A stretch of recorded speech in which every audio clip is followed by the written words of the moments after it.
PF చందాదారులకు EPFO good news చెప్పింది. ముందస్తు ఉపసంహరణకు సంబంధించి ఆటో సెటిల్మెంట్ పరిధిని పెంచుతూ కేంద్రం కీలక నిర్ణయం తీసుకుంది.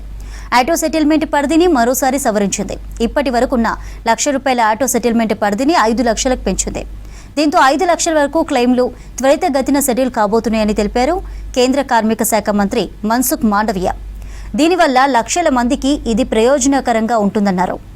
అత్యవసరాల్లో పీఎఫ్ తీయాలనుకునే వారికి ఎంతో వెసులుబాటు కలుగుతుందని చెప్పారు. ఆటో సెటిల్మెంట్ విధానాన్ని కేంద్రం కరోనా టైంలో తీసుకొచ్చింది. సిబ్బందితో ప్రమేయం లేకుండా కంప్యూటర్ వ్యవస్థే ఇలాంటి క్లెయిమ్లను పరిష్కరిస్తుంది. 2024-25 ఆర్థిక సంవత్సరంలో రికార్డు స్థాయిలో 2.34 కోట్ల ముందస్తు ఉపసంహరణ క్లెయిమ్లకు పరిష్కారం లభించిందని వివరించారు అధికారులు. ప్రస్తుత ఆర్థిక సంవత్సరంలోనూ తొలి 2.5 నెలల్లో 76.72 లక్షల క్లెయిమ్లను 70% ఆటో మోడ్లో పరిష్కరించామని చెప్పారు. బ్యాంకుల ఏటీఎంలు, యూపీఐ వంటి ఇతర విధానాల్లోనూ పీఎఫ్ ఉపసంహరణకు త్వరలో అవకాశం లభించనుందన్నారు కేంద్ర మంత్రి మన్సుఖ్ మాండవియా. తమ బ్యాంకు ఖాతాలను ఈపీఎఫ్తో అనుసంధానించుకున్నవి ఇది వీలవుతుందన్నారు.